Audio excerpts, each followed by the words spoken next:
Hello again, fellow audiophiles. I am Wave Theory, and let's do another IEM review, and that is of the Moondrop Kato, a $189 US single dynamic driver in-ear monitor. This was a kind loan from Apos Audio. Apos Audio has sent this over for review. They have asked nothing in return other than an honest and fair evaluation. They have made no attempt to influence my opinion on this piece one way or the other.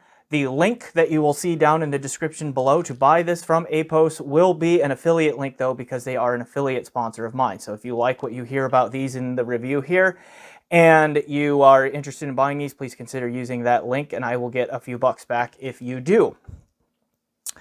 All right, this review here, we will go ahead and do shameless self-promotion here in a moment, and then we will jump in on the other side of that into just a direct, almost overhead view where we will talk about build and features and sound of this thing, and then I will come back on camera and give you some final thoughts. So let's get to it.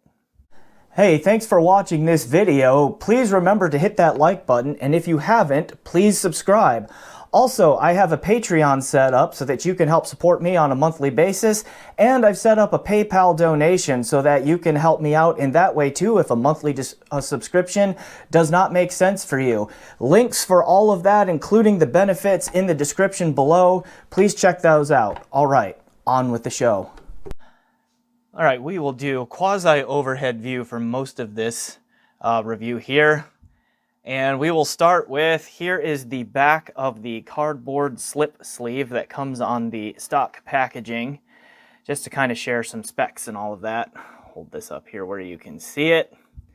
So what we see here is we have it's a 10 millimeter dynamic driver, single dynamic driver. Other important things in there is it's a 2-pin connector. It's got a 123 decibel per volt RMS sensitivity and a 32 ohm impedance, okay, on there. And then you can also see the frequency response curve that Moondrop includes with this.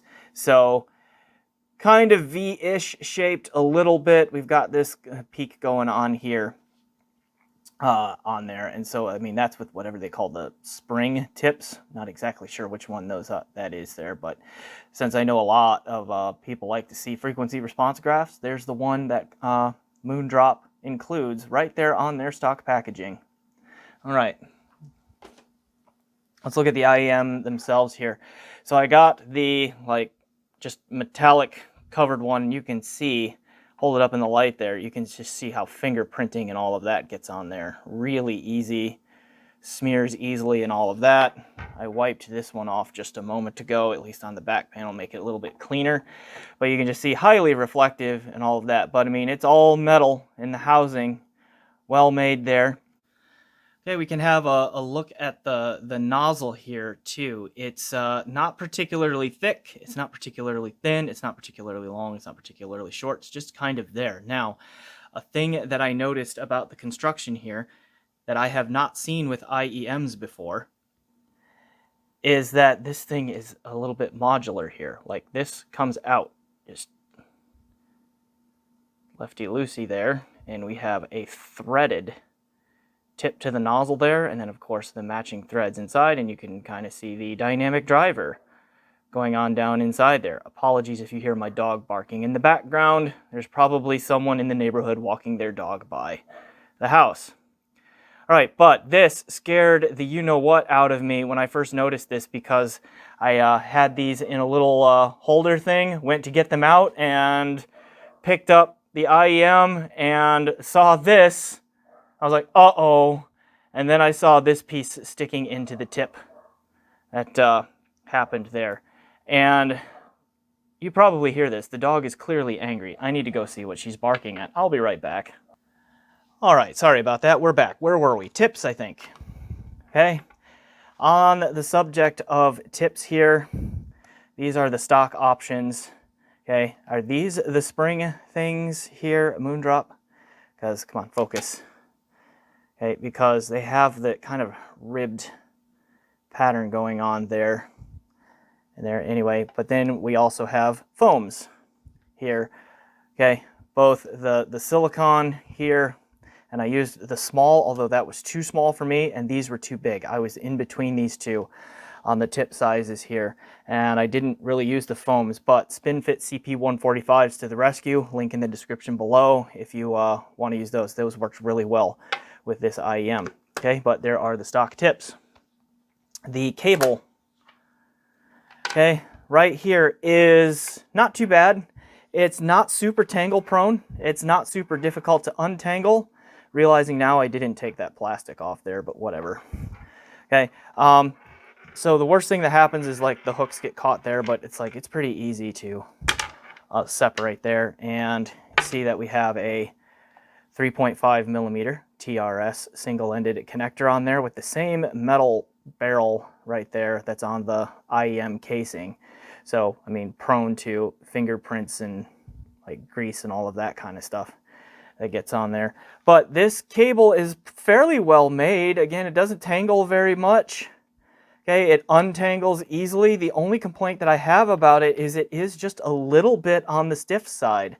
So when you're wearing these and all of that, sometimes these things will pop off the ear, and like it's not a super soft, like plush kind of cable. So it's just a little bit thick and stiff at times, I think, for IEM usage. But I used it more often than I did not with this IEM, and it's really not much of a problem. Okay, let's get to sound. So the sound here, again, $189 US IEM, you get a pretty detailed presentation. The overall sound signature, you just saw the frequency response curve there.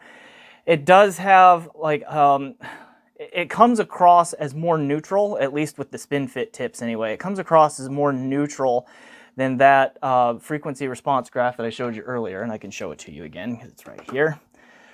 Comes across with those SpinFit tips as being a bit more neutral than this would let on here, but there is this peak in there still there in the treble, so there's just a little bit of bite up in the top end that I do find fatiguing after a while. But with the SpinFit tips, we get pretty good bass extension and rumble going on.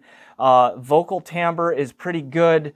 Detail retrieval, I say, in there stands out to me like as a $200 IEM doing pretty well. Like a lot of nice bass texturing was coming through. The finger actions on electric bass guitars and all of that was pretty easy to hear and came through without sounding forced or forward or that sort of thing. The spatial presentation is not huge. They're not immense sound stagers, but they also don't sound claustrophobic or tiny at all. So, I mean, that part was good. There's a reasonable amount of holography with the imaging and the separation and all of that. It's not class leading, but it's also not poor, and so forth. And then the timbre is fairly good too. Like it gets the timing aspects of timbre, like the attack and the decay down reasonably well, where for the most part voices sound like voices, guitars sound like guitars, pianos like pianos, you know, that kind of thing. And then the dynamics are also fairly good. Like there's like it's not super slammy or punchy in the bass, but it's also like it's not bad, right? Like there's a fair amount of hit there if you're into that sort of trait. The bummer to me is that there's that little bit of a treble peak, which does throw off the treble tonality and timbre just a little bit, gives it a little bit of excess shimmer, and makes it a little bit fatiguing for me for longer listenings and that sort of thing. I think there's also just a little bit of perceived upper, mid, lower treble emphasis that can also give it a little bit of bite in the upper vocal range. It doesn't get in the way a lot, but it does happen. And that also like leads to the listening fatigue for me over longer periods too. But once these things are in my ear and all that, coming back to building comfort, they are pretty comfortable. They're among the more comfortable IEMs I have worn. Like this nozzle size with the SpinFit CP145 tips hits that pretty well for me. And you know, I find that I'm pushing them back into my ears a lot less than I feel like I'm doing with other IEMs and that sort of thing. So they are a pretty decent option at $200 sonically, I would think, and build quality and that sort of thing if you like that sound profile that I just described. Now, how do they stack up with their more expensive sibling unit. This is the Moondrop Variations, which I did a review for not long ago. Okay, and we'll put a link to down below. And Apos also sent me this one. Do these compare or is the Kato, does it compare favorably to the Variations? And no, not really. There's clearly a step up in performance from the Kato up to the Variations. And the soundstage here in particular gets bigger and it's more holographic.